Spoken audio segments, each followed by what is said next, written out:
Muy buenas tardes, estimadas y estimados estudiantes. Esto es Introducción a los videojuegos. Soy el profesor Marcelo Gordillo y esta es la segunda clase de este curso. Hoy vamos a ver un tema muy importante y que nos permite darnos un marco de referencia como para ver a dónde estamos parados. Hoy vamos a ver la historia de los videojuegos, ¿sí? A ver, les voy a mostrar la clase 2. A ver, me confirman que están viendo, me escuchan bien, me están viendo.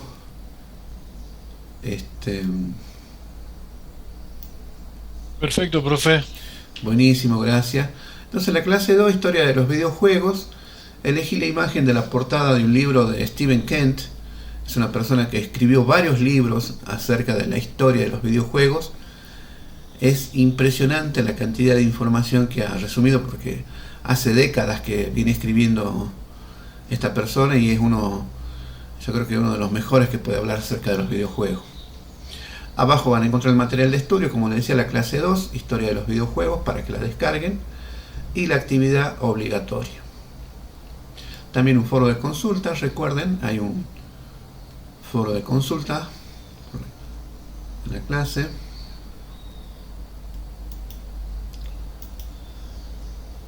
Y después está el taller virtual, que es donde voy a colgar el video de la clase de hoy, y está el cuestionario de asistencia. Recuerden que, bueno, sí tienen una semana también hasta el otro lunes, hasta el 25, ¿sí?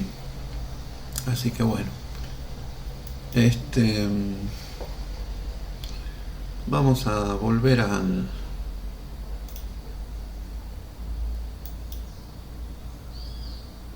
ver qué están diciendo. Están escribiendo en el buenas tardes, sí. Celeste. Bien, debe estar anotado.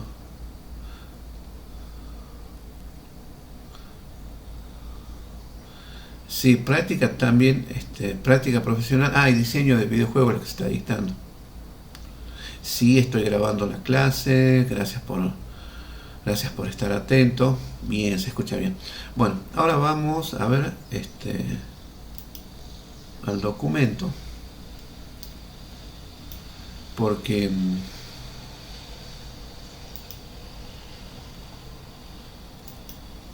hay varios hitos muy importantes. No estoy compartiendo el documento.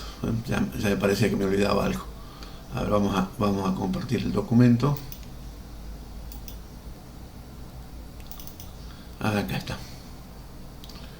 Bueno, este es el documento de la clase 2, historia de los videojuegos. Y acá están,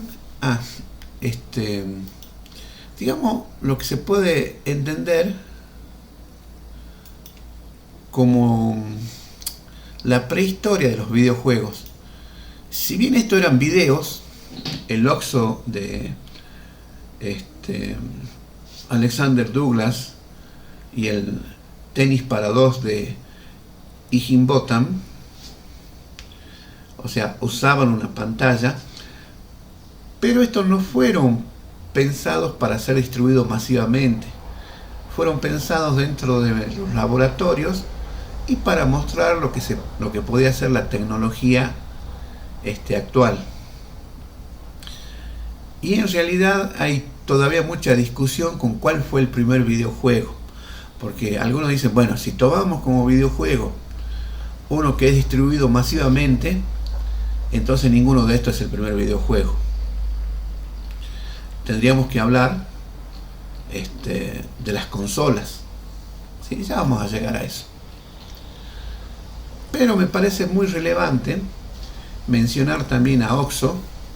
OXO vendría a ser el Tatetí, 3 en raya, 3 en línea. Fue desarrollado en 1952 después de la Segunda Guerra, en un ordenador o sea, una computadora que utilizaba válvulas de vacío. Todavía no había llegado la década de los transistores, que llegaría un poco más tarde, y los microprocesadores llegarían más tarde todavía. En el OXO, por OXO, una persona jugaba contra la máquina. Se puede encontrar simulaciones del OXO en línea. Fíjense que era medio complicado de jugar. A ver si les puedo. La vez pasada estaba viendo, a ver.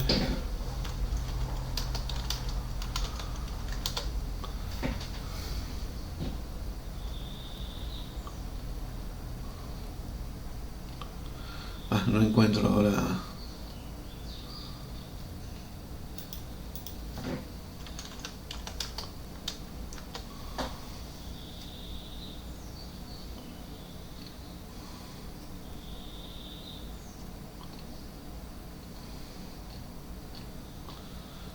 Bueno, no lo encuentro fácil, así que nos quedemos con el documento nomás. Fíjense que la interfaz, había acá un dial para discar, que antes tenían los teléfonos, en lugar de botones tenían este dial. ¿Sí? Cuando era tu turno, vos tenías que agarrar ese dial y marcar, con eso marcaba la posición donde querías que vaya la ficha que te tocaba jugar a vos. Y después hacía unos ruidos, todo eso tardaba un tiempo. Pero bueno, jugabas al 3 en raya contra la máquina, y al final la máquina te decía si habías ganado, habías perdido o habían empatado. Un poco más tarde, también en otro laboratorio, se crea el tenis para dos, tenis for two. William Higginbotham utiliza un osciloscopio. Higginbotham era un científico que sabía mucho de misiles y de radares. Entonces conocía perfectamente la física de los proyectiles y cómo funcionaban los radares. Después de la Segunda Guerra, en determinado momento, él estaba en los laboratorios, y bueno, como pasa tiempo, dice, bueno, pero si acá podemos, poniendo unos mandos, fíjense que hay unos mandos alrededor, simular el movimiento de un proyectil, que como que le damos cierta fuerza, cierto ángulo, etcétera, hasta le ponía viento, una resistencia del viento. Y lo distinto con el anterior es que acá eran dos seres humanos que jugaban uno contra el otro. Y este juego fue presentado en algunas convenciones de los laboratorios, en donde aparecían, bueno, iba la gente y simplemente a la entrada estaba este juego como una curiosidad. No fueron pensados como videojuegos como lo entendemos hoy en día, para venderlos masivamente y todo eso. Por eso también muchos dicen, estos no son videojuegos, pero yo creo que es importante mencionarlos porque nos van mostrando el camino. Bueno, también disculpen, también hay otra cosa que es importante mencionar. Por ejemplo, Kent, en su libro, él hace una línea de tiempo de muchos hitos que son anteriores a la era de los videojuegos, pero que también van a influir después muchísimo, ¿no?, directamente y mucho contundentemente en el desarrollo de la historia de los videojuegos.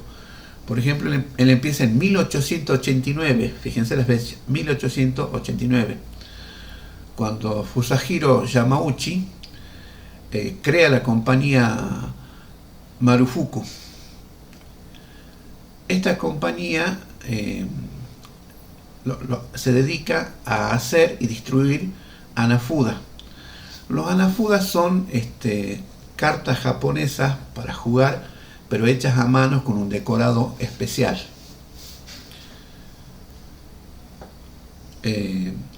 Luego sigue en el 1932, nos habla de un inmigrante ruso, Maurice Greenberg, que crea la Connecticut Leather Company, o sea, una compañía de cuero de Connecticut. Y en 1951, fíjense, de 1889 al 51, Yamauchi cambia el nombre de Marufaku a Nintendo. Ahora le suena conocido. En el 51, Yamauchi entonces cambia el nombre de su compañía, que se dedicaba a crear Hanafuda, que eran cartas japonesas hechas a mano, pintadas a mano. La cambia a Nintendo, un término que significa deja la suerte al cielo. En ese mismo año también Marty Brownlee, es una persona que administraba la sala de juego en las bases militares de Hawái, compra muchas máquinas de juego, los slots, las tragamonedas que podemos ver en los casinos, y inaugura Open Service Games, más conocido como Sega Service Games.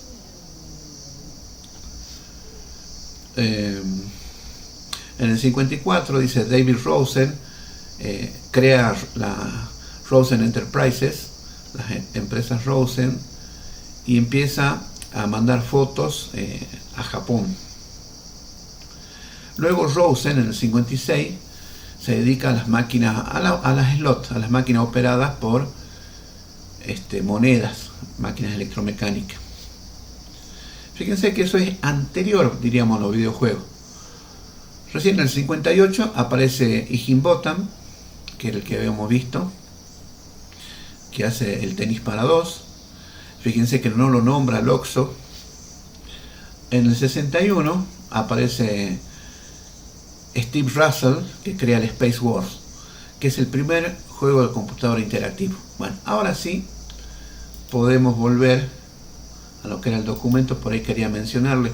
Hay muchos hitos que hay que tener en cuenta, muchas cosas.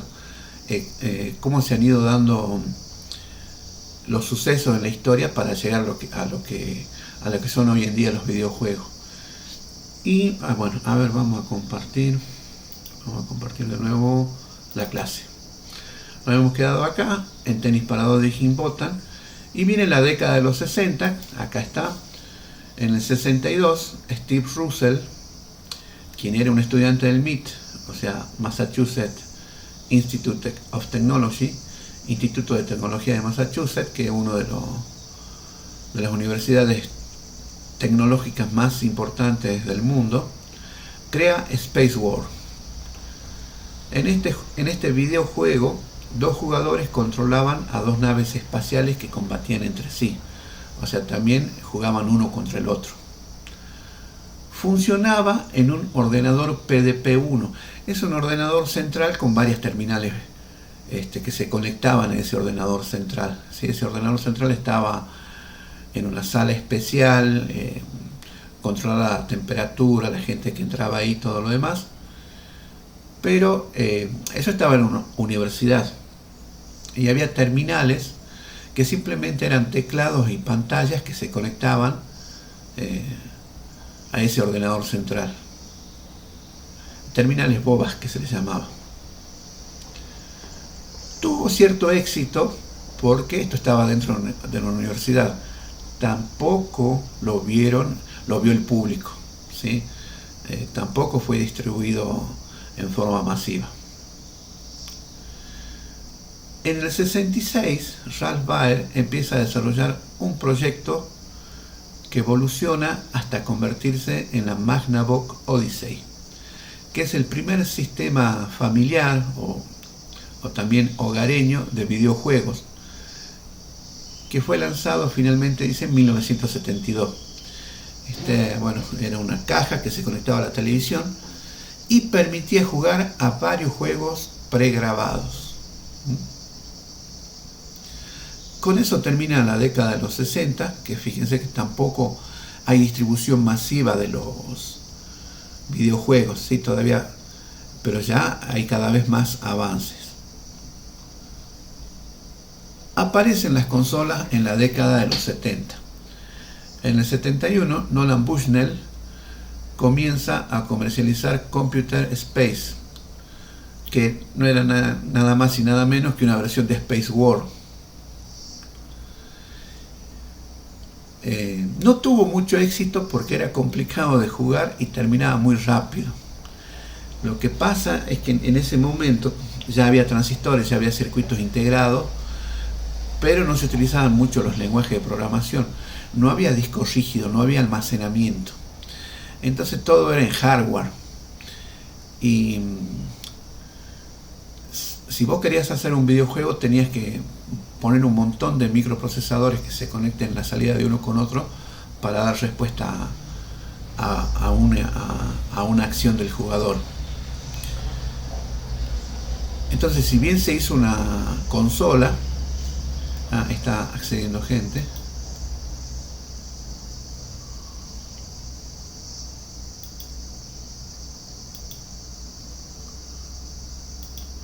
Si bien había una consola ya, no tuvo éxito, por lo que era muy complicado de jugar. También se enfrentaban dos jugadores y terminaba muy rápido. Dice, no voy a gastar una moneda en esto.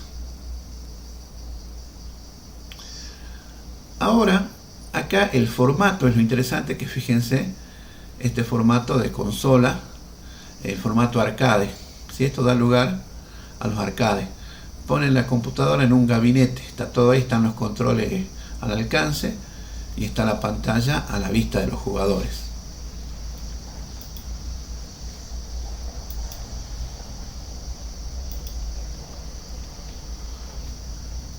Entonces estos eran sistemas autónomos. Recordemos, Space War en la década de los 60 dependía de un ordenador central al que había que conectarse a través de una línea. ¿Sí? De alguna manera tenías que conectarte con una terminal. En las consolas ya la máquina completa está en este gabinete tipo arcade. Y eso es lo que marcaría el rumbo a seguir para los que vendrían después. ¿Sí? Todos empiezan a copiar este modelo y empiezan a mejorar. Si bien con Bushnell no tuvo mucho éxito con esto, pero vamos a ver que lo siguiente sí.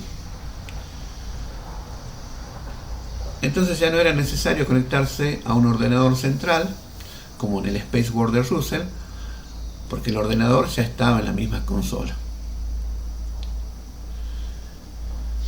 Ahora, esto fue en el 71. En el 72 se presenta un juego, sí, que era ya mucho más fácil de jugar que Computer Space, y las partidas podían ser de un jugador contra la máquina o de dos jugadores entre sí.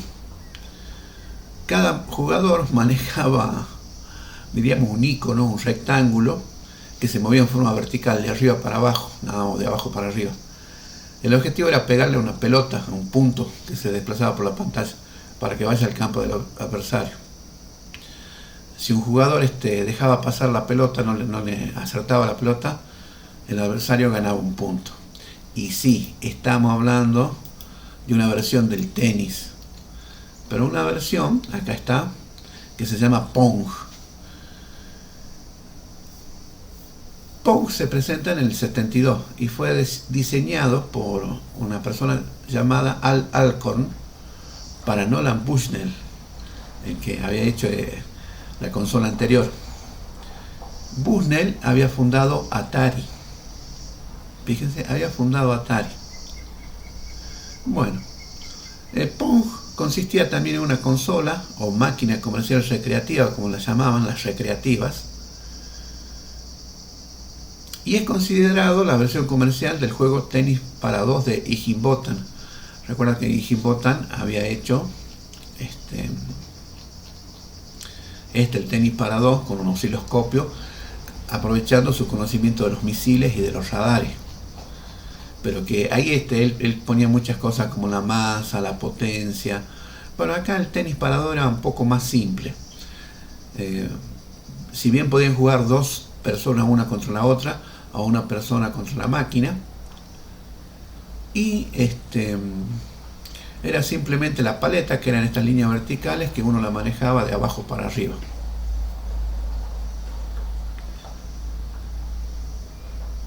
Ahora, Pong tuvo un éxito comercial enorme y esto abrió, digamos, el mundo de los videojuegos. Por eso es que muchos dicen, bueno, Pong es el primer videojuego. No. Si vamos a la definición de videojuego como algo que es pensado para venderlo, distribuirlo en masa, tendríamos que decir que es Space War, ¿sí? Porque los anteriores no se distribuyeron en masa, siempre quedaron en el ámbito de los laboratorios o de las universidades. Pero Space War no tuvo mucho éxito, si bien ya definió el formato arcade. Ahora Pong tuvo un éxito impresionante. Otra novedad que traía Pong era que te iba contando los puntos de cada jugador.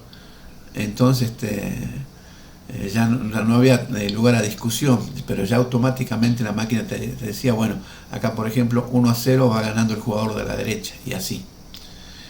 El éxito de Pong fue impresionante y hizo que muchas personas empezaran a ver los videojuegos como algo interesante, ¿sí? Si bien no fue el primer videojuego, fue el primero en tener éxito comercial masivo. Y se considera que fue la piedra angular de la industria de los videojuegos, por eso todavía se sigue hablando muchísimo de Pong. Esto dio lugar a la proliferación de los salones recreativos. Todavía no llegamos al hogar, ¿sí? Si bien ya habíamos visto que había alguien ahí que ya había hecho una consola para conectar al televisor, pero estas eran consolas que se alquilaban a las salas de videojuegos donde vos ibas con una moneda, ponías la moneda y jugabas. También se considera que Pong marca el inicio de la primera generación de las consolas de videojuegos, sí, porque la anterior no tuvo éxito, casi no se jugaba. En el 73, las empresas Taito, Williams y Midway entran al negocio de los videojuegos. Bueno, estas empresas ya se dedicaban al negocio de la tragamonedas. Estaban las tragamonedas tipo casino, los slots, que uno pone la moneda, tira una palanca, y si te salen tres figuritas iguales ganás un gran premio. Si te salen dos figuritas iguales ganás un premio un poco menor. Si te sale alguna combinación especial ganas algo también, como está en los casinos. Y otra de las tragamonedas populares eran los pinball o los flipper, acá se conocieron más como flipper, los pinball, que también eran por moneda, que era un tablero que estaban dibujadas ciertas cosas y vos manejabas con dos botones unas paletas para darle una pelota que siempre bajaba y tenías que llevarla arriba, qué sé yo. Estas empresas Taito, Williams y Midway ya se dedicaban a los slots, pero no se dedicaban a los videojuegos. Cuando vieron el éxito de Pong, dicen, bueno, queremos ser parte también de esta movida, ¿sí? Bueno, finalizando la década de los 70, aparece la consola Atari 2600, que también marcó un hito muy importante en lo que es la historia de los videojuegos. Acá hay una foto, a ver, se las voy a agrandar un poquito. Uy. ¿Sí? Entonces esta es una consola que se llama de segunda generación. ¿Cuál es el gran cambio con la generación anterior? En los arcades, o sea, vos tenías una consola grande, donde tenían los controles y el juego estaba, la computadora con el juego estaba todo adentro, y esa computadora era Pong. Esa computadora era para apuntar y tirar.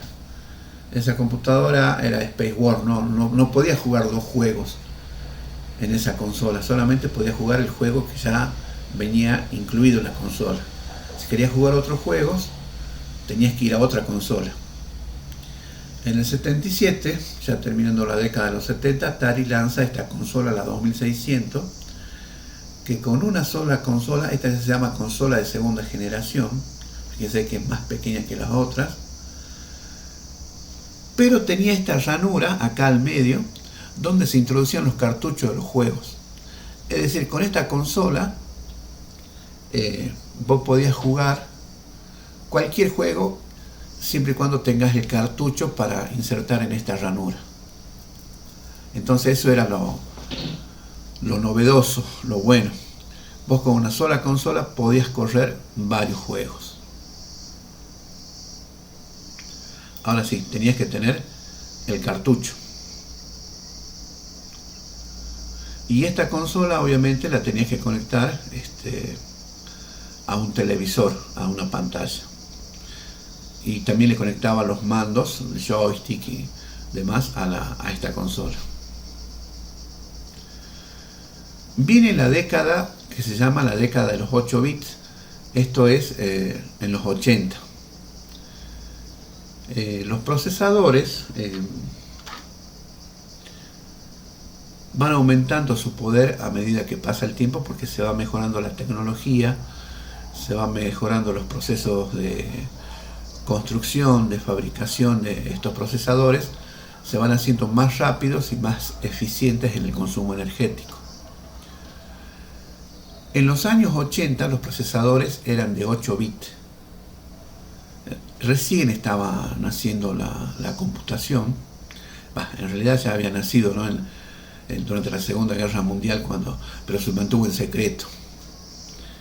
Y si bien hubo algunos trabajos interesantes, recién en la década de los 60 es cuando se retoma un trabajo serio acerca de lo que es la computación, la implementación de sistemas multiusuarios, la creación de sistemas operativos, del lenguaje de programación. En la década de los 60, en la década de los 70 aparece el estándar PC, el personal computer, aparece Mac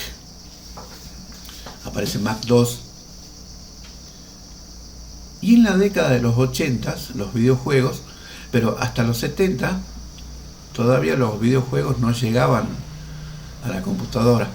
Si bien desde el principio, sobre todo en los sistemas Linux o Unix, porque en los 70 todavía no existía Linux, había una especie de juegos, pero eran juegos en consola de texto, que generalmente tenían que ver con preguntas y respuestas o alguna cosa así de adivinanzas, etc. No había un videojuego como el solitario, por ejemplo, que hoy es muy común en todas las máquinas.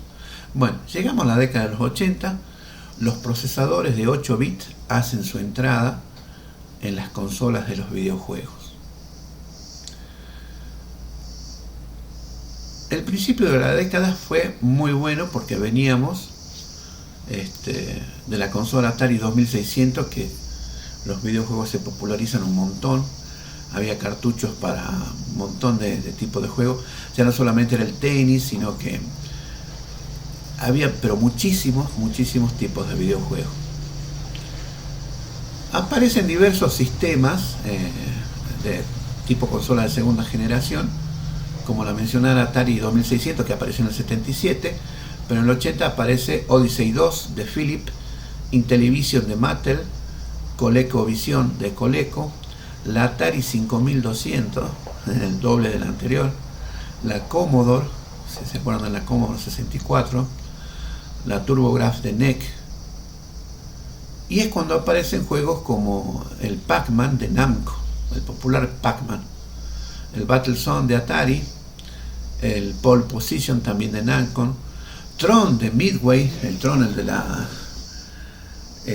carrera de motos que se hacía en un entorno que iba cambiando a medida que ibas corriendo, ibas cambiando la pista. Y Tron tiene la característica de que fue la primera película sobre videojuegos que se hizo, y se hizo en la década de los 80. Esa primera película se las recomiendo que la vean. La película Tron de 1980 o de la década del 80, mejor dicho, es impresionante. El videojuego, lo bueno que tenía es que era el primer videojuego que vos como jugador podías ir cambiando la configuración de la pista, porque eran dos motos que jugaban y vos ibas dejando una estela. Entonces si vos doblabas, esa estela, era como una especie de pared y tenías que hacer que el otro choque. Estaba buenísimo. Y Saxon de Sega. Y se vendieron un montón, iba para arriba. Pero, como toda historia, tiene su parte triste o su parte en bajada. En el 83 empieza la llamada crisis del videojuego. afectando principalmente a Estados Unidos y a Canadá. Gracias a Dios, esta crisis llega a su fin en el mismo año. La causa principal de esta crisis fue el descenso en la venta de los títulos. A ver, lo que pasa es que todo el mundo no se tomaban todavía en serio los videojuegos. Decían, los videojuegos algo para pasar el tiempo, alguien lo tiene que hacer, nosotros nos dedicamos a cosas más serias, yo me dedico a hacer un procesador de texto, yo me dedico a hacer un programa que permita que las personas se comuniquen a través de mensajes y que puedan agregar Había muchas cosas para hacer. Estábamos todavía en los inicios de la computación, de la informática y de los juegos. Y si bien había gente que se dedicaba muchísimo a los videojuegos, había gente que solamente quería aprovechar este ascenso de los videojuegos y sacar el mayor provecho posible. Es decir, había gente que le ponía mucha dedicación a hacer un videojuego, como Al Alcorn, que hizo Pong, que hizo un juego muy jugable, muy divertido, como las personas que hicieron Tron, que es un juego impresionante, Pac-Man también, y que se distribuían en consolas de primera generación, los arcade, y también estaban en cartuchos de consola de segunda generación, que ya esas consolas se vendían para los hogares. Entonces decía, no, urgente hay gente que dijo, quería hacer plata nada más, y dice, bueno, urgente hagamos cartuchos con un montón de videojuegos para los hogares. Y empiezan a repetir las ideas, no hacen nada nuevo. Y también estaba la creencia de que los juegos de shooter, de disparos, eran los que más se jugaban, los que más se iban a vender. Entonces, si vos ibas a alguien con una historia distinta, por ejemplo con la historia de algo como una naranja que come fantasmita, no le iba a gustar, y sin embargo era Pac-Man. O sea, ¿por qué se ocurre este descenso en las ventas de los títulos en el 83? Porque mucha gente empieza a copiar títulos, a meterlos rápido en cartucho, y empiezan a exigir a los desarrolladores de videojuegos que hagan videojuegos más rápidos, sin importar la calidad de lo mismo. Lo único importante era sacarlo al mercado lo más rápido posible, y eso justamente a costa de la calidad, la preparación de los videojuegos.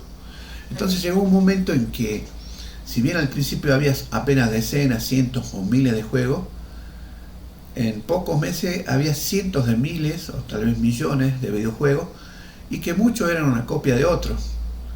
Había un montón de juegos de carreras y que quizás lo único que se diferenciaban era el color de los autos. Había muchos juegos de disparos y que se diferenciaban en algún dibujito. Las mecánicas, todo era lo mismo.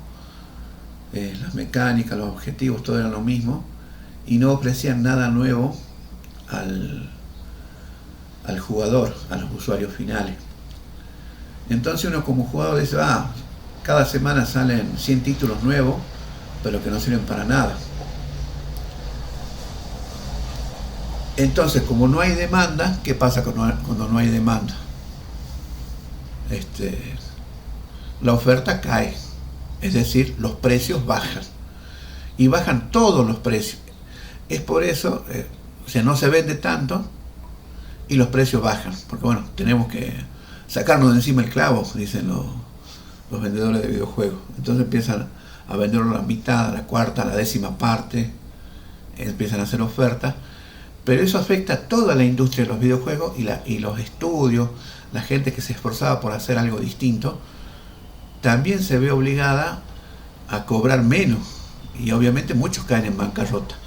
Fue nefasto, incluso los titulares de los diarios decían, ya terminó la moda de los videojuegos, que era una moda que había venido en auge durante unos años, y ya había terminado, y que eran cosas del pasado, y que no iba a volver más, ya estaba enterrado.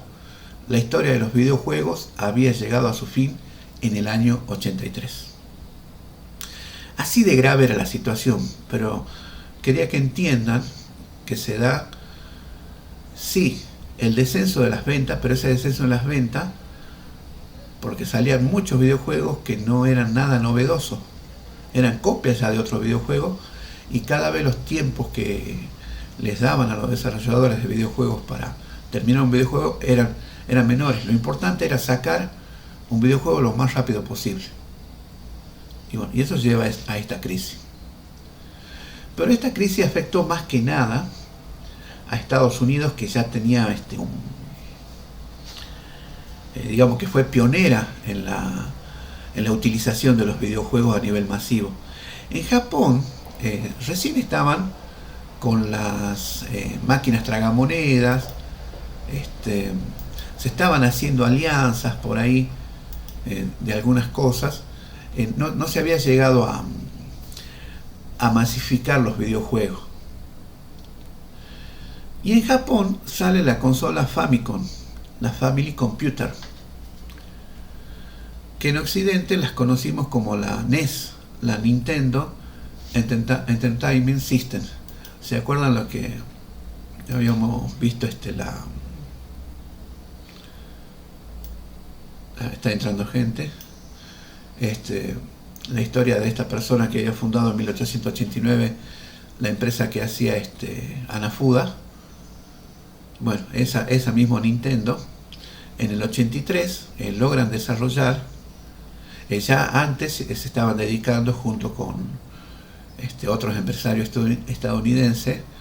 Primero era a la distribución de las tragamonedas, y luego ellos empezaron a realizar, a construir las tragamonedas en Japón, y en el 83 hacen la Famicom, más conocida acá como la NES, que es lanzada en 1983. En Europa se usaban, recién, digamos, si bien ya se hablaba del estándar PC, todavía la tecnología no era muy masiva, y en Europa había microordenadores como el Commodore 64 o el Spectrum, que tenías que conectarlo a una pantalla y venían con el lenguaje de programación, y vos podías crear tus videojuegos de alguna manera, o crear otras cosas también. Y en Europa todavía no había muchos videojuegos. Bueno, lo importante de Japón, de la Famicom o de la NES, la Nintendo Entertainment System, es que venía con un juego muy especial. Bueno, acá está una imagen de la primera NES. Fíjense que era una caja más estética que las anteriores. Y acá algo que no se dice mucho es que Nintendo, bueno, recordemos que Nintendo viene de hacer cartas artesanales pintadas a mano. Y para hacer esas cartas ellos tenían un sistema de control de calidad muy estricto, lo cual permitía distinguirlo de los competidores. Era quizá la empresa más importante de las Hanafuda en Japón. Cuando se dedican a los slots y se dedican luego a los videojuegos, ellos mantienen este sistema de control interno. Por supuesto que lo tienen que adaptar a los nuevos productos que hacen, en este caso videojuegos. Entonces Nintendo internamente, porque esto era todavía tierra de nadie, no había regulaciones, no había legislaciones, no había metodologías, solamente había gente muy entusiasta con ganas de hacer algo distinto, y gente con muchas ganas de ganar plata sin importar la calidad. Nintendo tenía un sistema estricto de control de calidad interno. Entonces ellos, para apoyar un juego, tenían que pasar por sus controles de calidad, que ellos ya hablaban de esto, de que tenía que ser divertido, tenía que ofrecer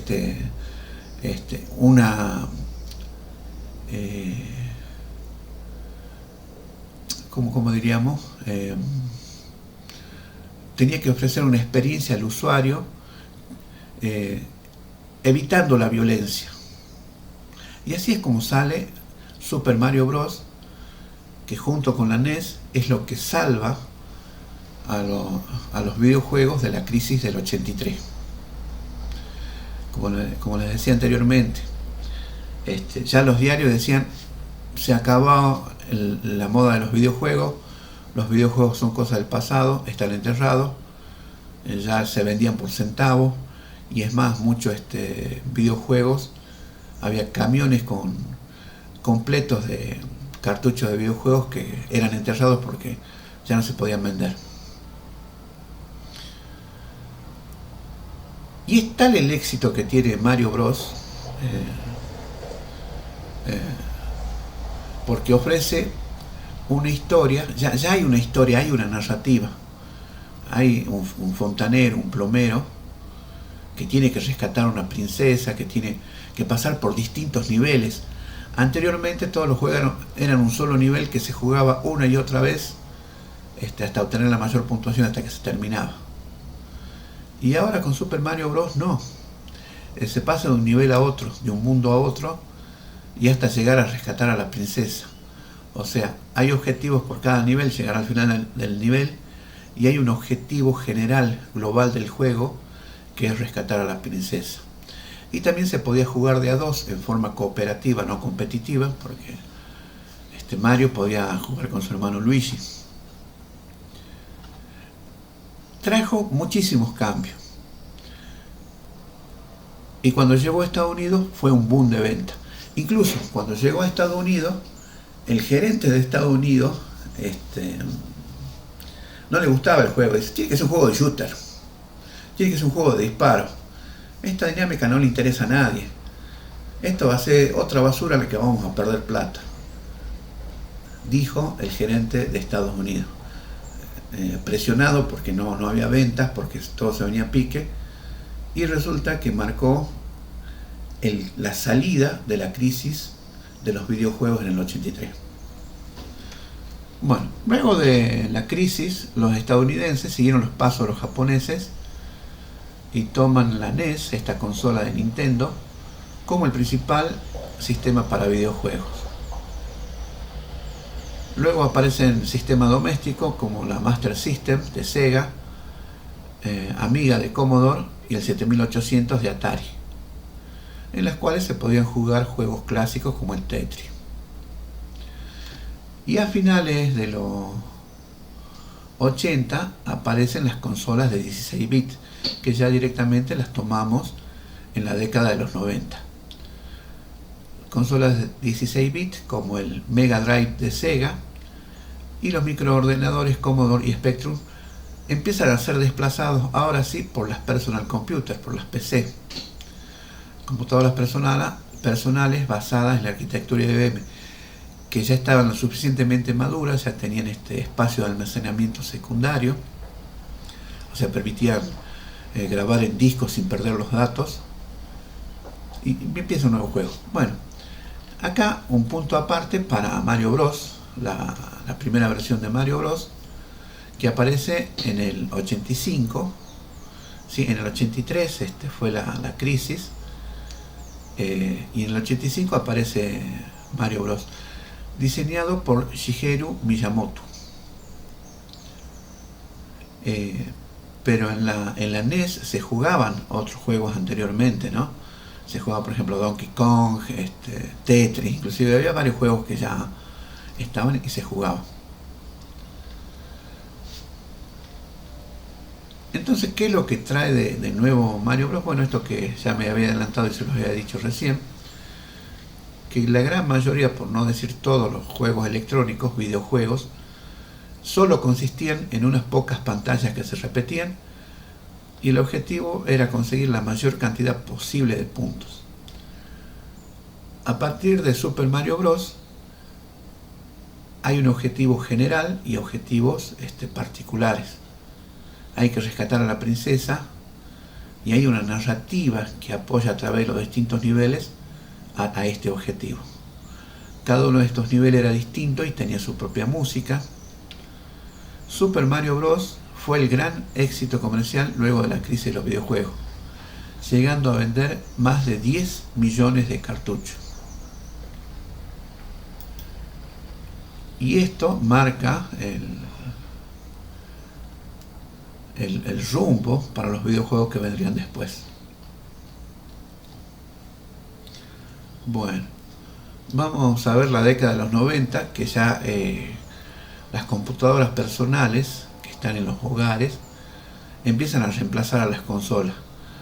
Si bien siguen habiendo consolas, pero se vio que el poder de procesamiento de las computadoras personales tranquilamente permitía jugar a los videojuegos.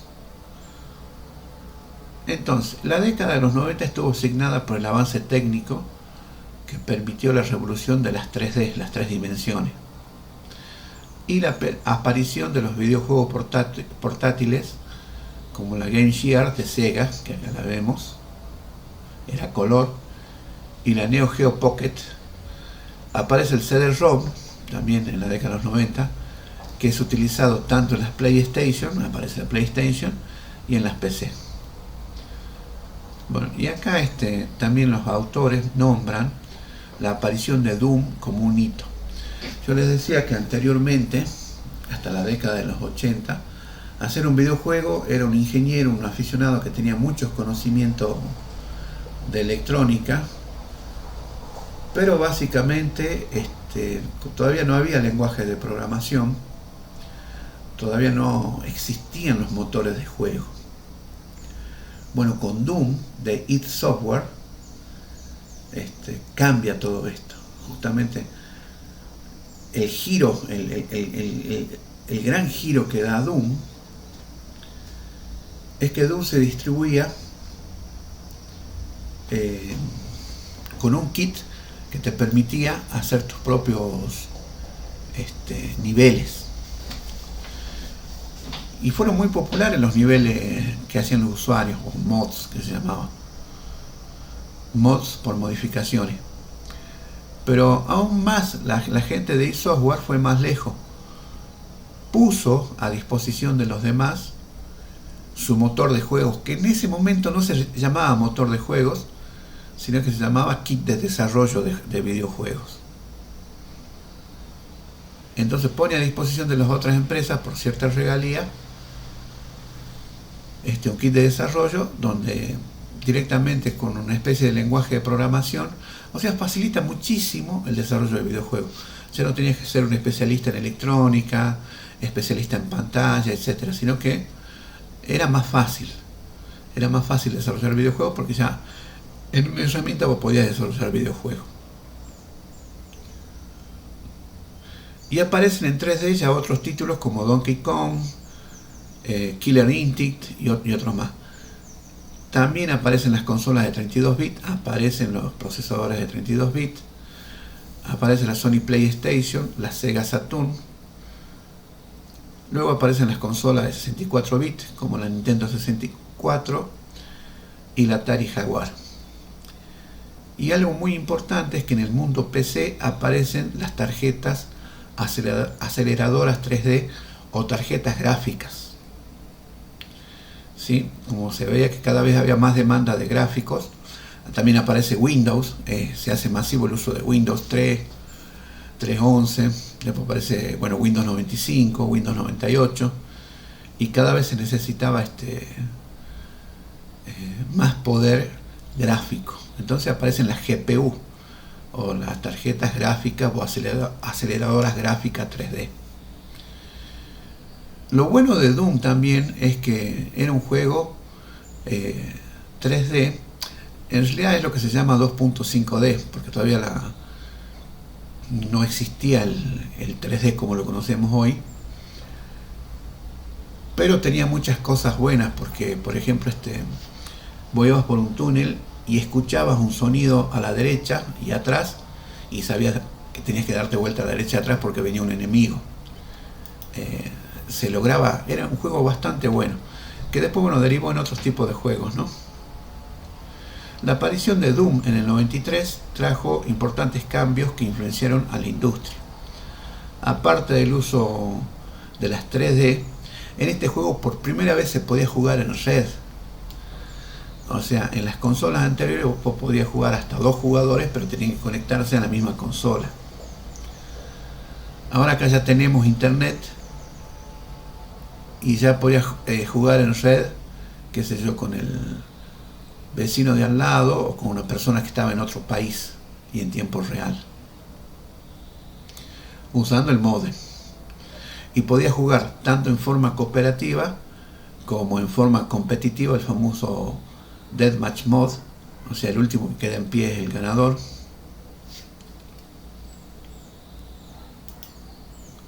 Sí, a ver qué están comentando.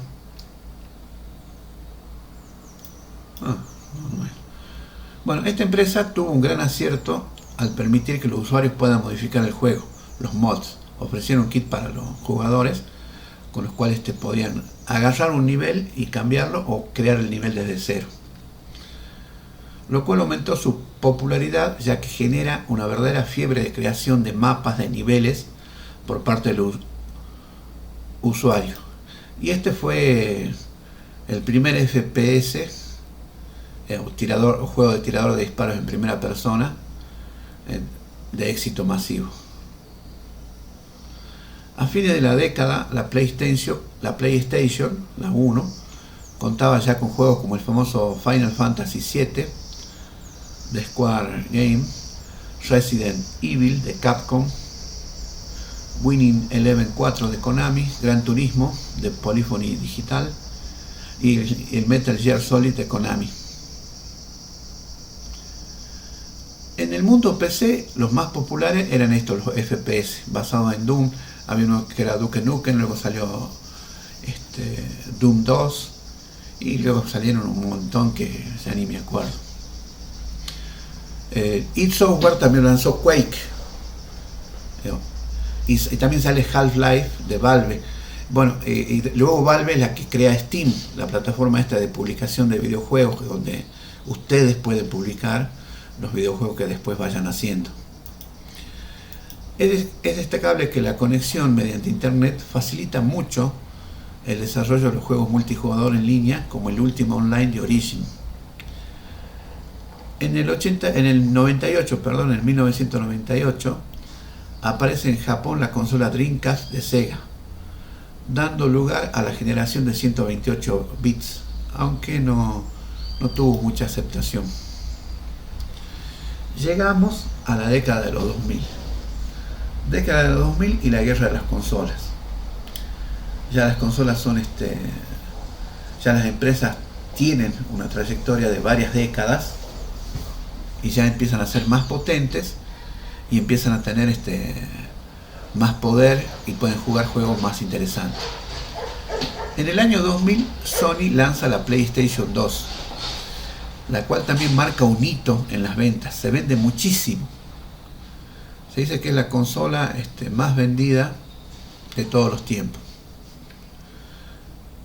Llegó a vender más de 160 millones de unidades en los 12 años que estuvo en el mercado, o sea, del 2000 al 2012. Más de una década es bastante, sobre todo teniendo en cuenta que en la tecnología hay algo que se llama la ley de Moore. Moore era un ingeniero de los circuitos integrados, que él dice que cada 18 meses, o sea, cada año y medio, los microprocesadores duplican su potencia. Duplican la cantidad de transistores, se duplica la cantidad de transistores que se puede poner dentro de una pastilla de silicio, por lo tanto se duplica la potencia. Esto tiene corolarios interesantes, o sea, cada año y medio aparece una nueva generación de procesadores, dejando obsoleta la generación anterior. Y fíjense que, sin embargo, esta consola, la PlayStation 2, se mantuvo 12 años en las ventas.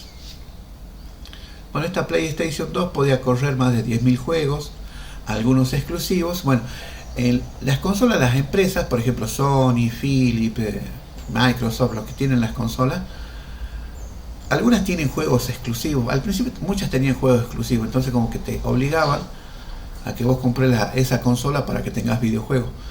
Pero no duró mucho tiempo, porque en realidad una vez que se hace el esfuerzo por gastar en una consola, vos querés correr todos los juegos. Entonces lo que sí se hace, está bien, hay títulos exclusivos que van a andar mejor o con ciertos bonus, con ciertas recompensas en la consola original, pero también te permite correr todos los juegos de las otras consolas hoy en día, pero quizás no tan bien como en la consola original, ¿no? Bueno, algunos de los títulos más recordados de esta PlayStation 2, la PS2, son Shadow of the Colossus, La Sombra de los Colosos, Metal Gear Solid 3, Devil May Cry, God of War, Final Fantasy X, Gran Turismo 3 y el GTA o el Grand Theft Auto San Andreas. En el 2001, Microsoft lanza la Xbox One, entrando de lleno al mercado del videojuego. Microsoft venía amagando, venía haciendo alianzas, no le salían bien. Iba a hacer esta alianza con Sony se le adelantó. Disculpen. Sony se le adelanta y saca la PlayStation 2. A ver, me disculpan un momento, voy a tomar un poco de agua. Ahí vengo y continuamos.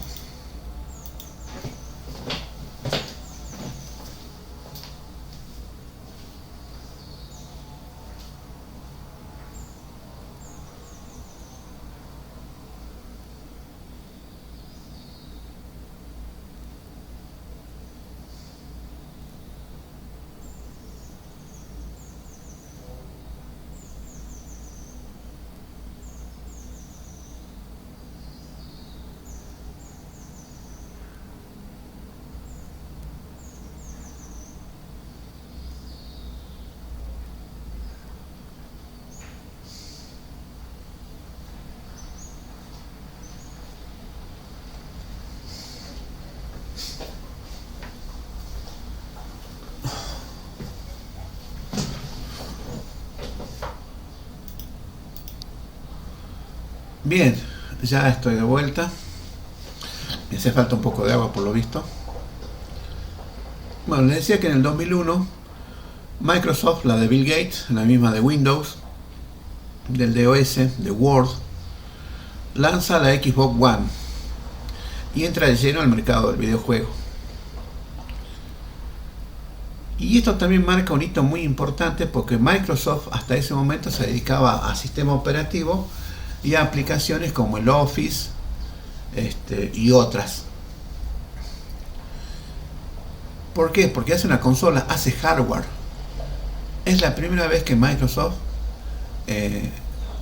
crea hardware y lo pone a la venta.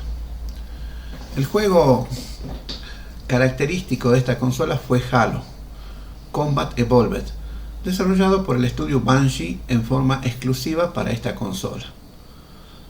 Fue un éxito de venta en casi todo el mundo, menos en Japón. Llegó a vender más de 24 millones de unidades. Una linda consola, la característica X que tiene ahí, bueno, todo esto. Siguiendo con los hitos, en el 2001 Nintendo lanza la GameCube, que llega a vender más de 21 millones de unidades. El juego más vendido en este caso fue Super Smash Bros. Melee, con un modo multijugador mejorado.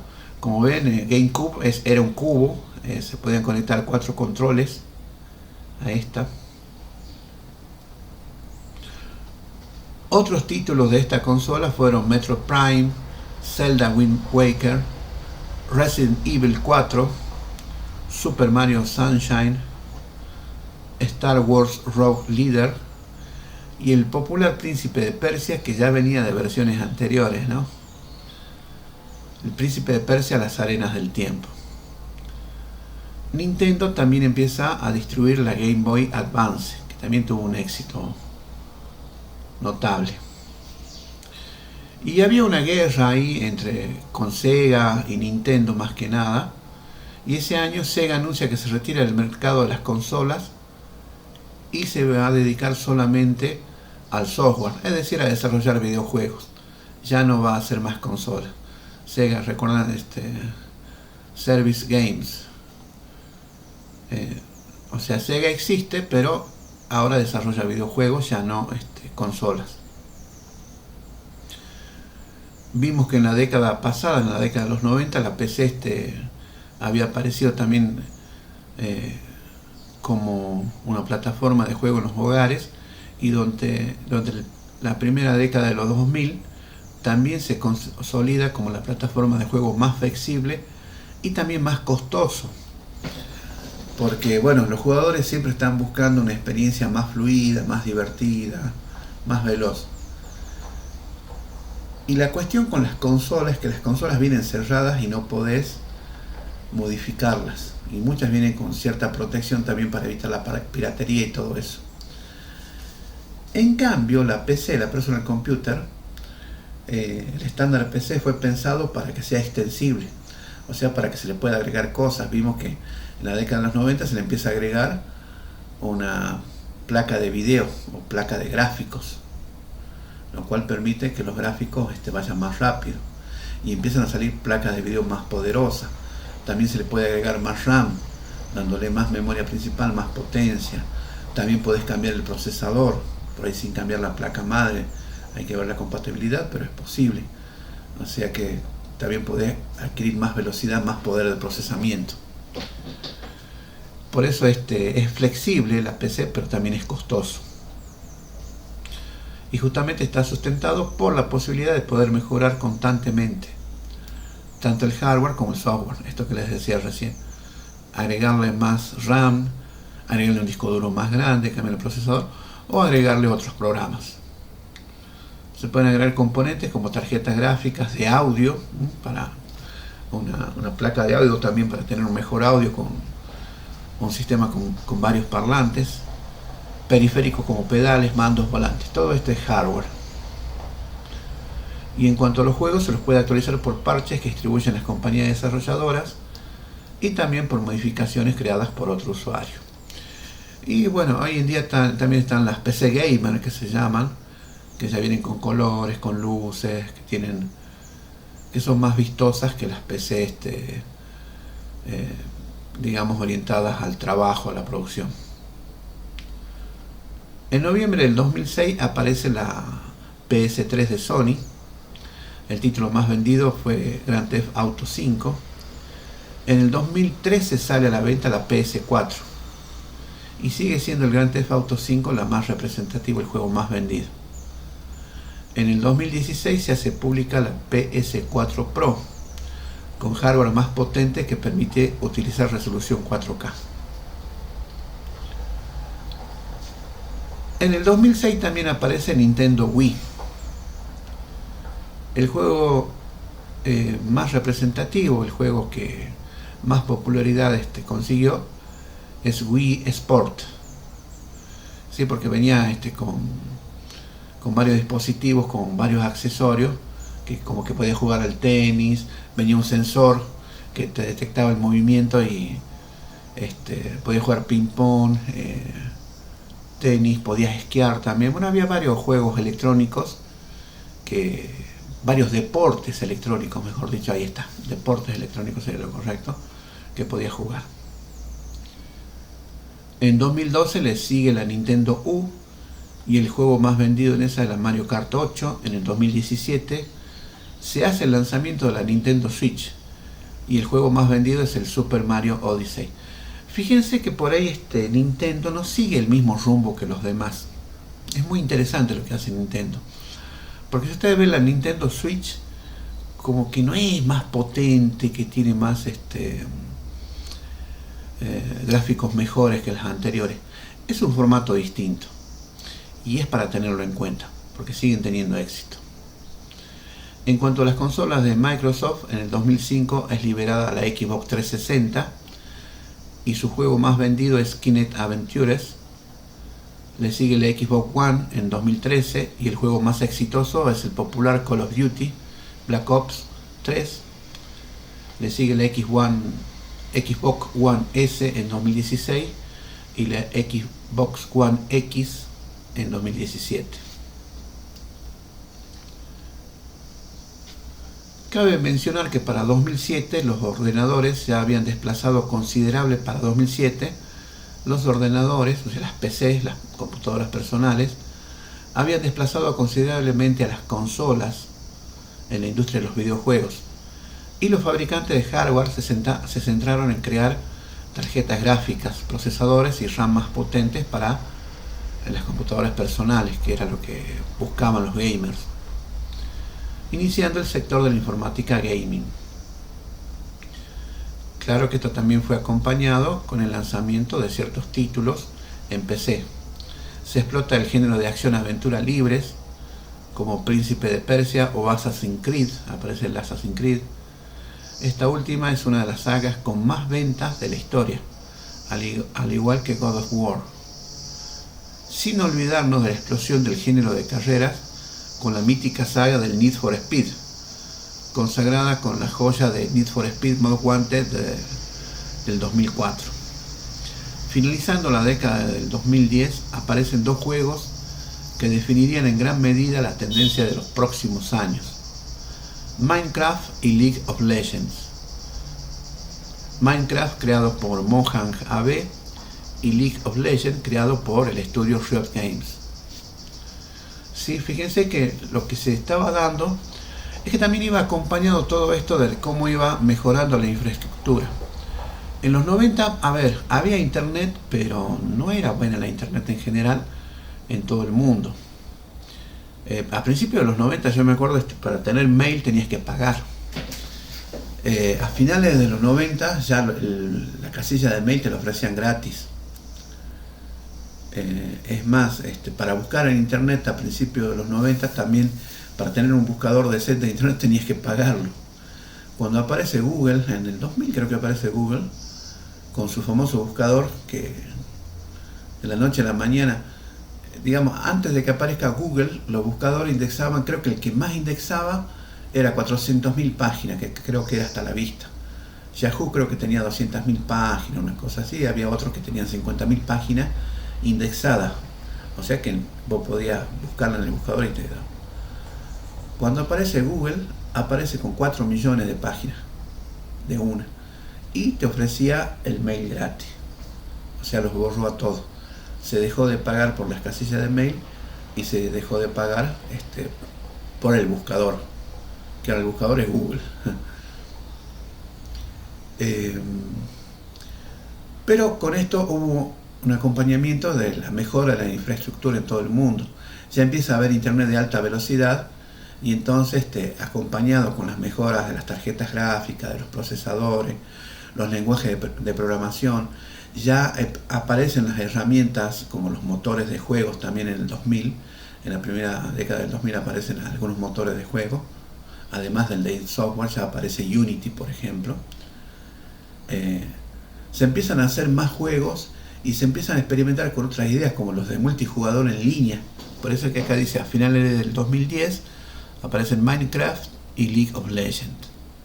Pero también cabe destacar que la infraestructura a nivel mundial, en especial lo que es internet, empieza a ser más sólida y gozamos de mayores velocidades de conexión y más seguridad en la conexión. Ya no se cae tanto, ya podemos estar horas y horas jugando, intercambiando datos con el juego, intercambiando datos e información con otros jugadores.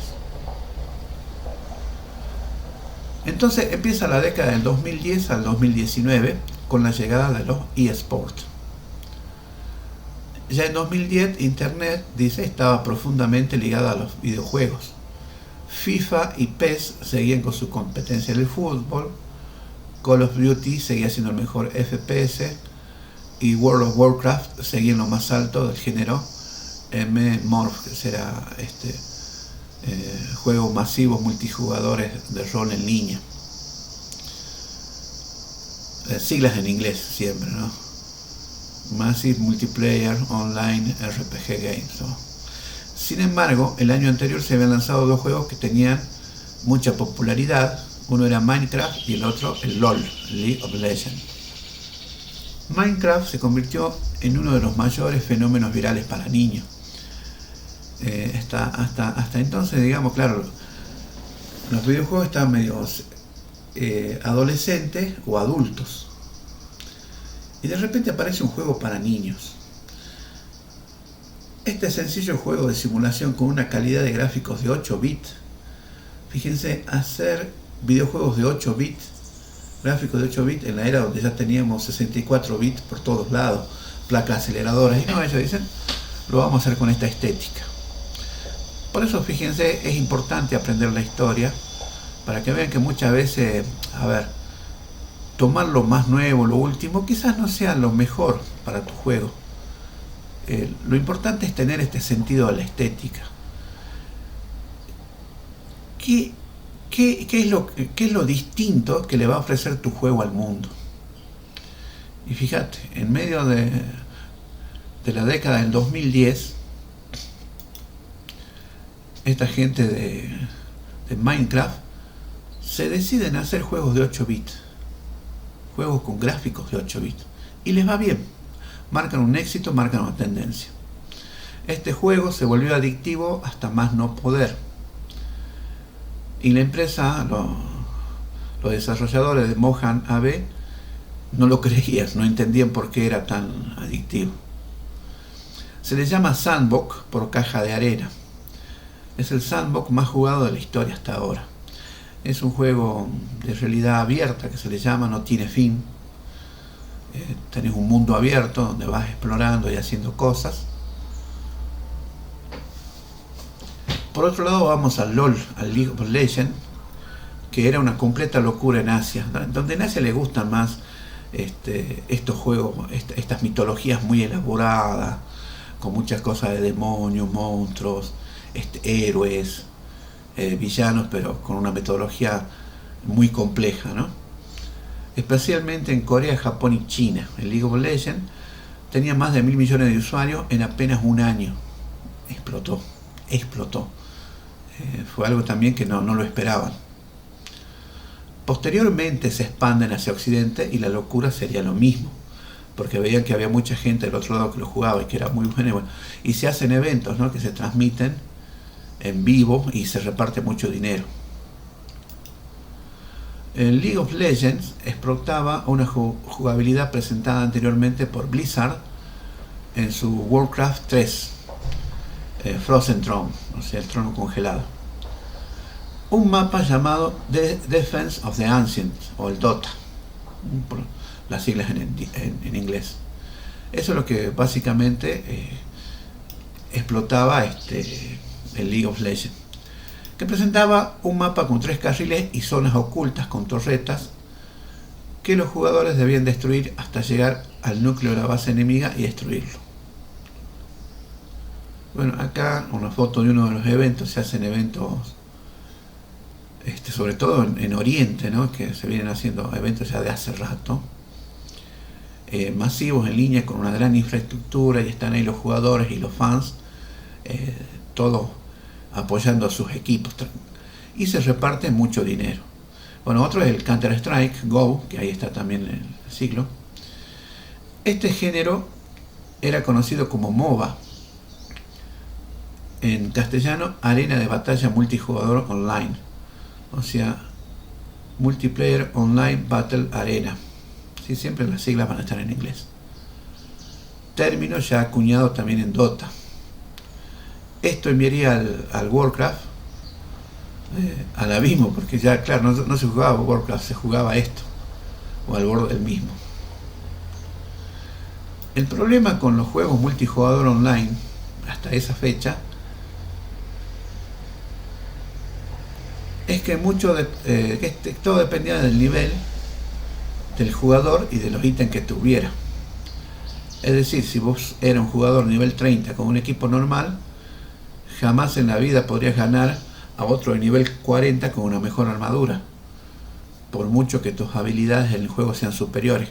Y sin embargo, ahí en la arena vos te encontrabas con cualquiera. Entonces se empezó a ver que había este abuso, por así decirlo. Había gente que tenía los niveles más altos y aparecían ahí, y claro, iban a lo seguro, competían con los niveles más bajos. Ahora, eso pasaba con el Warcraft. En el MOBA no pasa esto, ya que en cada partida los jugadores comienzan con un héroe épico nivel 1. Y el resultado de la partida depende de las habilidades y el dominio del juego que el jugador exprese, ¿no?, que el jugador demuestre. De modo que una persona con una semana de práctica sí le podría ganar en la arena a alguien que tiene más tiempo, porque empezarían en las mismas condiciones, solo diferenciados por sus habilidades particulares. Blizzard no se quedó con los brazos cruzados y renovó su Defense of the Ancient, su Dota, en el 2010, que se conocería como Dota 2, centrando sus esfuerzos en el Dota 2 y dejando de lado su mítico World of Warcraft. Pero esta no era la única idea de la empresa, sino también crear un torneo en el que se reunían los mejores jugadores del mundo a competir en equipos. La idea de los eSports, o sea, de los deportes electrónicos o de los deportes en línea, no era nueva. En Corea ya existían sindicatos profesionales desde el 2000, fíjense. Pero en Occidente era utopía, era imaginación. Sin embargo, Blizzard, por eso uno de los estudios más grandes, se pone manos a la obra y organiza The International, el primer torneo profesional de Dota 2 en el 2011. Para 2013, tanto Dota 2 como LoL eran dos de las más poderosas franquicias de videojuegos, y sus torneos profesionales eran los que más dinero repartían en el mundo del gaming profesional, lo que hizo que otras grandes empresas se subieran al carro, como Call of Duty o el legendario Counter-Strike, sin olvidar del FIFA, que ya era ampliamente superior al PES. Para estos tiempos, también, ya a mediados de la década del 2010, se empiezan a popularizar los juegos para móviles. Entiéndase móviles como celulares y tabletas y algún otro dispositivo móvil también que puede haber por ahí con conexión a internet. Entonces los dispositivos para móviles, porque no es solamente celulares, también se pueden jugar en tableta y algunos otros dispositivos que van apareciendo de tanto en tanto. Por ejemplo, Candy Crush Saga es uno de los más virales. Los móviles empiezan a ser tomados en cuenta por los desarrolladores que crean juegos muy interesantes para esta plataforma, iniciando así un nuevo sector en la industria de los videojuegos, este sector dedicado a las plataformas móviles. Se los recuerdo, cuando hablamos de plataforma móvil, estamos hablando no solamente de celulares, sino también de tabletas, las tablets, ¿sí? Y algún otro dispositivo. Móvil en inglés se escribe con B larga, ¿sí? Por eso lo van a ver en inglés con B larga. En 2015 los deportes electrónicos, los eSports, eran una realidad, y el concurso de International of Dota era el más importante de todo, repartiendo, miren esto, hasta $25 millones en premio. ¿Qué tal? Seguido por el mundo del LoL y Counter-Strike Global Offensive.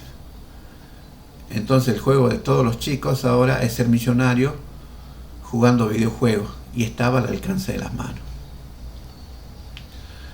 En el 2017, ya en la segunda mitad de la década, aparece otro título viral que también da mucho que hablar en los años posteriores. Es Fortnite, el famoso Fortnite, que en poco tiempo también se va a posicionar como uno de los eSports más jugados en el mundo, y el principal first person shooter, tirador en primera persona online del mundo.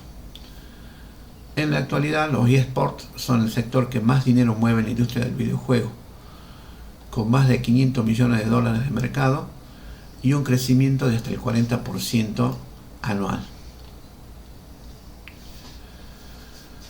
Y así llegamos a la década del 2020, la década que ya estamos transitando, que ya vamos a llegar a la mitad de la década, donde hay mucha... ¿Qué es lo que pasó? La mitad de la facturación de los videojuegos ahora se da en la plataforma móvil. O sea, si ustedes toman los totales globales, la mitad de lo que facturan los videojuegos se factura en las plataformas móviles, en los celulares y las tablets. El terreno de los móviles, los smartphones y las tablets viene ganando terreno a paso firme. La empresa Riot anunciaba que iba a lanzar una versión de su League of Legends para dispositivos móviles llamada Will Rift en octubre de 2021. Las primeras impresiones de la aplicación fueron muy buenas y hubo un comentario en los beta testers que llama la atención. Se ve mejor que en el ordenador.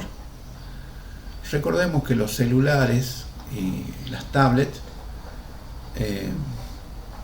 no son extensibles, no le podemos agregar más RAM, no le podemos agregar más memoria, ni les podemos actualizar el microprocesador, ni les podemos agregar una tarjeta de video. Por eso decir que se ve mejor que en el ordenador llamó mucho la atención. Bueno, esto se da porque ya los smartphones, los celulares son más potentes y permiten crear aplicaciones más complejas, lo cual está siendo aprovechado al máximo por los desarrolladores. Y también porque dicen que el smartphone es el dispositivo que más utilizamos a diario, o sea que los beneficios económicos están garantizados. Esto sin olvidarnos del hecho de que ya se cuenta con videojuegos de móvil que son competitivos a nivel profesional, como el Clash Royale de Supercell y Free Fire, los cuales han tenido una creciente popularidad como principal FPS online para móviles. También cabe mencionar el hecho de que la tecnología de realidad virtual está cada vez más avanzada, por lo que un juego completamente en virtual reality o realidad virtual que nos permita sumergirnos en un nuevo mundo, como en las películas de Tron o el anime SAO, puede estar mucho más cerca de lo que pensamos. Bien, esto fue un breve repaso por la historia de los videojuegos. Tomé de algunos libros de algunos autores las cosas que me parecieron más importantes. Discúlpenme si me olvidé de alguno de sus favoritos, y justamente ahora nos tomamos unos minutos. A ver, volvamos. Y a ver si alguien dice, qué sé yo, si alguien tiene algo para comentar, si me olvidé de algún hito que les parezca importante, si está faltando algo en esta lista. Esto no es una historia exhaustiva, para eso los libros tienen cientos de páginas, así que imagínense, en 10 páginas solamente hice un resumen de algunas cosas principales, que espero que nos sirva para entender ciertas cuestiones que ya vamos a estudiar con más profundidad. Acá por empezar, ver cómo han ido evolucionando los videojuegos a lo largo del tiempo, cómo de las consolas pasamos a los ordenadores personales, de las salas recreativas, de las salas de videojuegos, pasamos más a jugar en el hogar a través de la PC, y cómo después pasamos a jugar en todas partes, con los celulares, con las tablets, con los móviles. O sea, fíjense que son hitos muy importantes para tenerlo en cuenta. Bueno, los escucho. A ver, me cuentan si les parece que falta algo en este breve resumen de la historia de los videojuegos, algo que les gustaría agregar. ¿Qué parte les gustó más? ¿Qué parte no les gustó? Los escucho. Pueden activar la cámara, pueden activar el micrófono.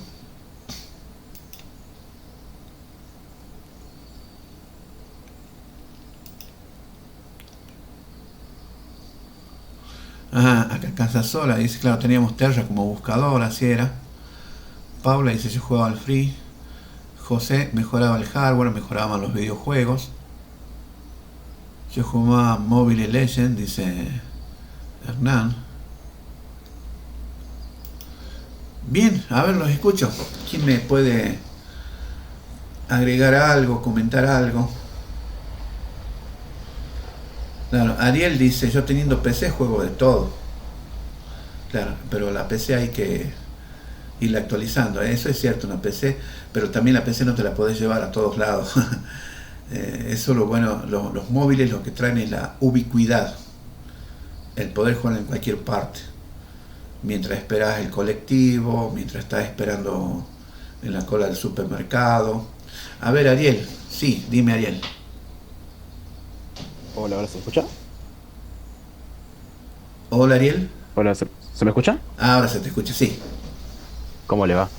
No, Bien. bueno, algo que decía era que justo justo algo que dijo Juan Corona ahí en el chat. Y que iba a decir yo también que lo bueno es que a pesar de que como mejoran cada vez el hardware y los software, eh, uno se permite jugar más juegos en PC. Como por ejemplo, no solo juegos nuevos, sino que ya también se permite la emulación, que es lo que decía justo Juan, emulando, bueno, hay Nintendo 64. Yo teniendo PC ya emulo Play 2, y hasta la mismísima Nintendo Switch, que es una consola de la generación actual. Más que nada, eso es lo que dice. Claro, están los simuladores o emuladores de consolas, bueno, que antes eran los de arcade y ahora también hay emuladores de consolas. Sí, sí, bien, es válido eso. Eso también se tendría que agregar, sí. A ver qué están diciendo. Age of Empire, dice Paula. Ah, yo también lo jugué, al Age. Eh, yo con PC, Juan dice emuladores, claro. Lo que recién comentaba también ayer. Tengo un poco X3 Pro, 8 GB de RAM que uso para programar, sí. Claro, Luca dice, me parece interesante cómo lograban crear juegos en pocos bytes, porque lo hacían todo en electrónica. No existía la RAM, digamos, no existía el disco duro, después vinieron, y era todo cableado, eran módulos que tenían su propia memoria y que se inicializaba de algún modo. Hoy en día, bueno, ya cambió bastante y ya inclusive si ustedes compran una Xbox o una Play 4, ya viene con un disco duro adentro de tanta capacidad, ¿sí?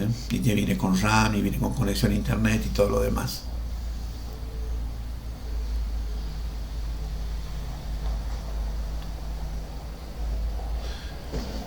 Es que las portátiles, si hablamos de las notebook y las netbook, digamos, entra de la PC, entra en el ámbito de la PC, porque hay portátiles que son gamer y a la portátil también le podés agregar. Claro, muy bien Marcelo, que dice acá no se me olvide de los portátiles. Bien, bien Marcelo. No me olvido, quizá no lo mencioné. También muchas gracias por hacerme acordar. Las PC portátiles, o sea las notebooks y las netbooks, se pueden actualizar, son extensibles. Se les puede agregar más RAM, se les puede agregar otro disco duro, y hasta inclusive viendo la placa, la mother, también se les puede cambiar el procesador, o sea, se las puede hacer más potente. Caen dentro de lo que sería la PC. No caen en el ámbito de los móviles como los smartphones y las tablets, porque estos son más livianos. Imagínate en la cola del súper o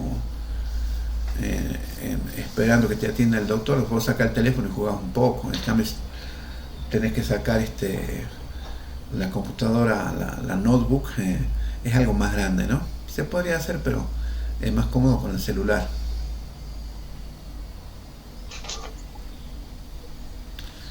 Sí, ahí Lucio quiere decir algo, a ver.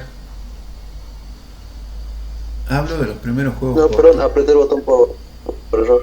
Ah, bueno.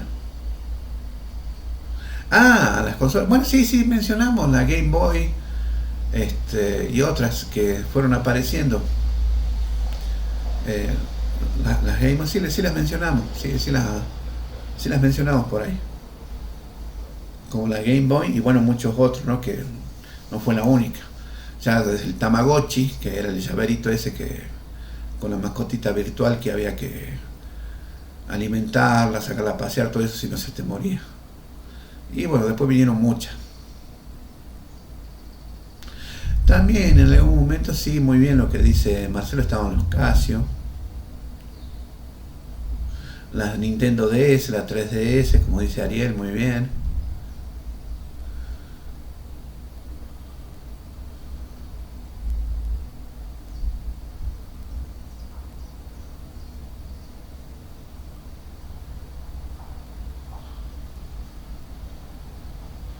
Bueno, fíjense que acá de esta historia, por ahí hay muchas cosas importantes. Una es la crisis del 83, que fue tremenda. Pensaba que se acababa la industria de los videojuegos, que ya estaban sepultados. Había titulares que decían eso. porque bajaron las ventas y bajó el precio de todos los videojuegos. Hay historias de Atari, que Atari enterró, mejor dicho, como una docena de camiones ahí en el desierto de Nuevo México cargados de cartuchos que no se iban a vender. Algo importante por ahí. Atari, que hizo una de las primeras consolas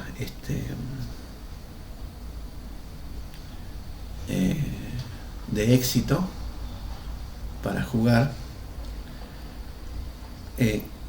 tenía una premisa dentro de la empresa, digamos, no estaba escrita, pero a todos los que llegaban a la empresa en la década de los 80 a diseñar, a desarrollar videojuegos, les decían esta premisa. Escuchen, esto lo vi en un documental de la BBC, creo que era. La gente de Atari, claro, como ellos pusieron su primer consola que operaba moneda, la pusieron en un bar, que era donde iba la gente. Todavía no existían las recreativas. A ver, ¿alguien está en la sala de espera? A ver, ahí está, ahí le estoy agregando. A toda la gente que llegaba a Atari le decían: tenés que hacer videojuegos que hasta un borracho podría jugarlos sin mayores problemas. Esa era la premisa para hacer videojuegos en Atari. Fíjense, hacer videojuegos que hasta un borracho pueda jugar sin problemas. Esa era la premisa no escrita, pero sí determinante en Atari. Bien, Ariel dice, ve, los Switch, que es híbrida, es de sobremesa, claro, te llevas la portátil. Billy dice, ¿sorprendió que iban a desaparecer? Sí, muchos pensaban eso. Y eso pegó mucho en Estados Unidos y no en Japón. Bueno, en Japón veníamos de Nintendo, que ya tenía un control de calidad interno para todo lo que ellos hacían. Y es una sociedad que pone mucho cuidado en todo lo que hacen. Y ellos tienen, ya lo vamos a ver cuando veamos el tema de audiencia, cuáles son los sistemas de audiencia y cómo se determinan. Nintendo siempre tuvo un sistema interno de calidad. A ellos no les gustaban las cosas burdas, las cosas mal hechas, sino querían más bien una obra de arte. Y como yo les mencionaba anteriormente, hay todo un debate muy serio a nivel mundial para que los videojuegos se conviertan en la octava forma de arte. ¿Sí? El cine es el séptimo arte, y yo creo que dentro de poco, ojalá que dentro de los próximos 5 años, podamos ver que los videojuegos son el octavo arte. Y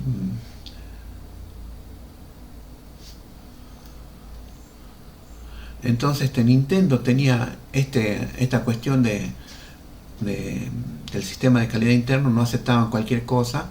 Y entonces así es como sale Donkey Kong, muchos otros títulos que no me acuerdo, y después Super Mario Bros. Que viene a salvar a la industria de los videojuegos. Y Super Mario Bros. Fue un éxito en Japón, y cuando lo traen a Estados Unidos, el gerente en Estados Unidos, que era un norteamericano, no le gusta Mario Bros. Pero esto es una porquería, esto tiene que ser un juego de shooter, un juego de naves espaciales. ¿A quién le interesa la historia de un fontanero y unos hongos? Así lo minimizaba mucho, ¿no? Entonces y él hablaba, ¿no?, con la gente de Japón y le decía, che, esto es una porquería. No, usted lo manda a producción y manda, y lo empieza a vender. Y claro, y meses después, cuando veía que se vendía con pan caliente, el tipo no podía creerlo. Justamente después, más adelante, al villano de Mario Bros. Le ponen el nombre del gerente porque hacía todo lo posible por boicotearlo, parece, a Mario. Nunca hablaba bien de Mario, siendo que era la mayor fuente de ingresos de Nintendo en todo el mundo.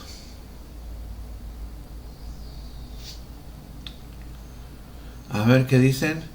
Dani Torres, ya agregué, no tengo nadie en la sala de espera. Ah, sí tengo a alguien, ahí está. Ah, perdón, no lo había visto.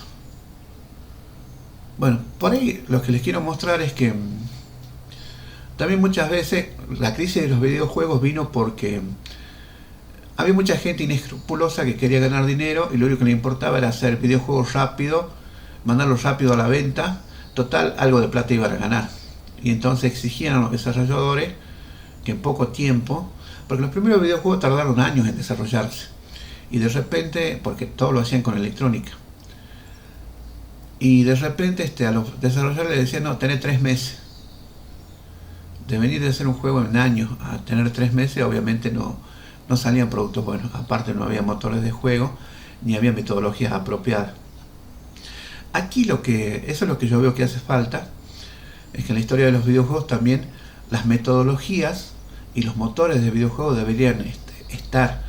Obviamente esto lo escribe alguien que quizás juega videojuegos, me da esa impresión, Kent, que escribe la historia de los videojuegos, pero que no se dedica al desarrollo, al diseño de videojuegos. Porque si vos te dedicas al diseño y al desarrollo de videojuegos, de las primeras cosas que quería aprender es cómo hacer un videojuego, qué herramientas tengo para hacer un videojuego. Una computadora, bien, y software, y hay algo que se llama motor de juego, hay algo que se llama Blender, hay algo que se llama Maya, hay editores de sonido, etcétera, etcétera, etcétera.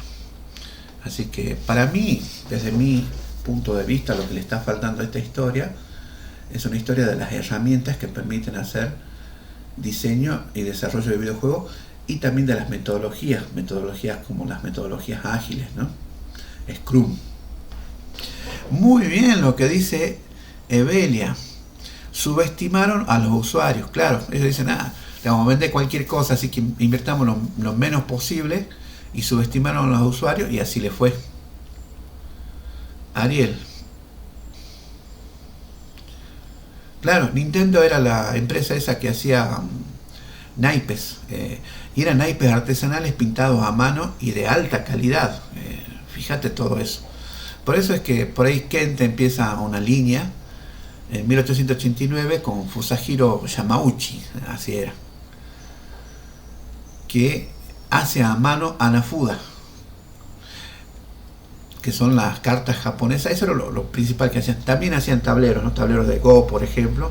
Ellos tienen el otro juego, ¿cómo es que se llama? Ese de la ficha, que se ponen todos uno encima de otra. Mahjong. Tienen varios juegos de tablero, pero lo principal era las Hanafuda, las cartas, ¿sí? Y después en los 50 por ahí cambian el nombre a Nintendo. Apareció el juego que se enterró caminando de cartuchos. El de E.T., que pensaron por ser un juego de la famosa película vendría bien, pero no se vendió.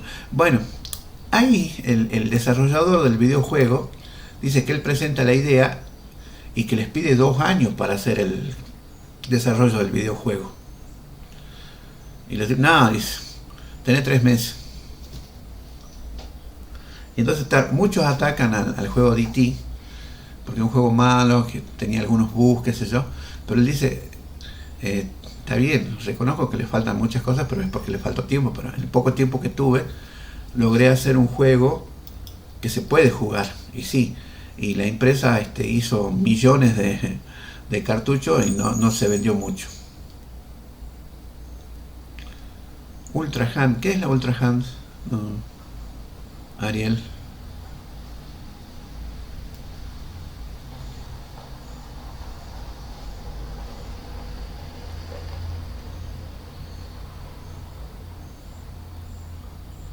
A ver, ahí nos va a compartir una foto, Ariel dice, de la ultra mano.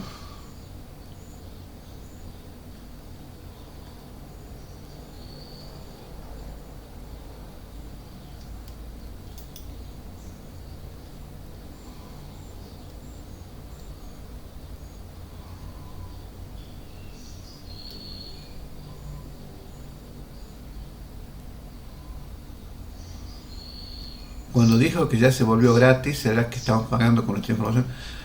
Muy bien, Evelia, muy bien. En sistema tenemos un dicho: there is no free lunch.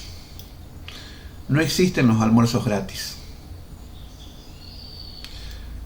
En análisis de sistema hay un dicho que está casi en todos los libros de lo que es este análisis y diseño de sistemas. There is no free lunch, no existen los almuerzos gratis. Muy bien, yo les comentaba, esto viene que en la década de los 90, a principios de los 90, uno tenía que pagar por la casilla de correo y por usar un buscador. Así que había buscadores como Terra, Exai, Hasta la Vista y otros, ¿no? Y al final de los 90 aparece, en el 2000 aparece Google, que los borra todo el mapa porque tenía muchas más páginas indexadas y te da gratis. Pero claro, entonces ¿cómo ganan plata ellos? ¿Cómo ganan dinero? Y a través del uso de los datos.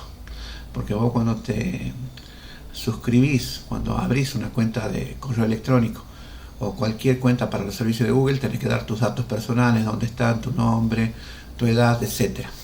Y ellos van haciendo el tracking de cómo, o sea, van rastreando cómo vos usás las diferentes herramientas que haces, y ellos hacen estadística, o bueno, hoy día se dice Big Data, hacen ciencia de datos, aplican principios de ciencia de datos para ver cómo se comporta la gente en las diversas zonas, las personas cómo se comportan en Argentina, o cómo se comportan en Salta, o cómo se comportan en el altiplano, y así van gestionando la publicidad de sus productos para ganar dinero.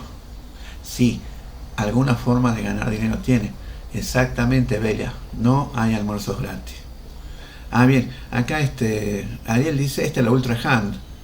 Era una mano extensible, un juguete viejo de Nintendo. Ah, a ver. Ah, esa era la Ultra. Ah, mira vos. No la conocía esta, qué buen dato. Ah, una mano extensible. Ah, qué buena. Uno empieza a imaginar cosas. Qué bien. Ah, no la conocía la Ultra Hand de Nintendo. Ya, qué bueno. AOL, American Online fue otro, sí. Aparece también, esa Ultra Hand la desarrolló uno de Nintendo, el mismo que luego hizo Game Boy. No sé cómo se escribe su nombre, pero sí, son esos nombres orientales, sí, un poco difíciles para nosotros.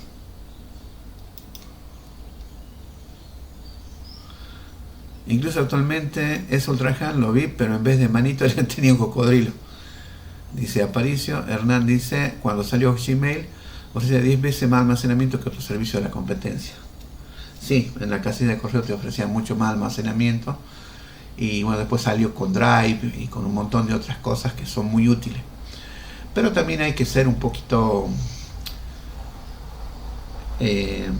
si alguien desarrolla algo, le dedica su tiempo, le dedica su conocimiento, su pasión a hacer algo, más vale que tiene derecho a cobrar por eso. Y bueno, y a ustedes les va a pasar lo mismo. Cuando ustedes empiecen a desarrollar, a diseñar sus propios videojuegos,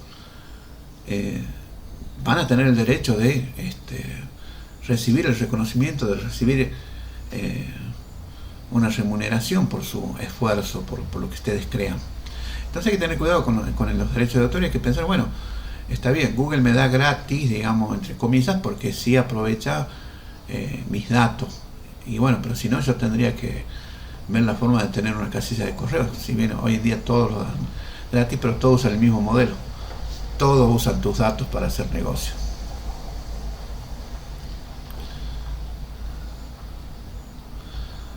Por eso hay que patentar, si no te roban la idea y fuiste.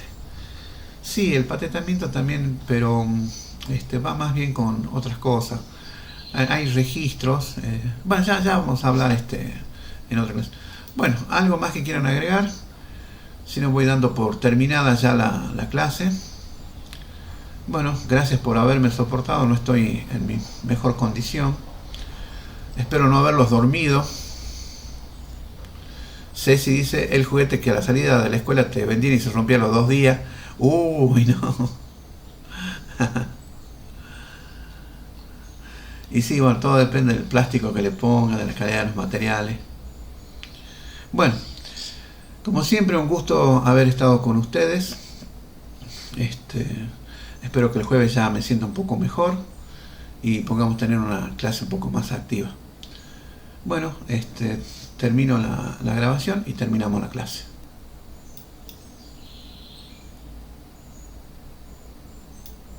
Recording stopped. Ariel, tengo una duda que espero.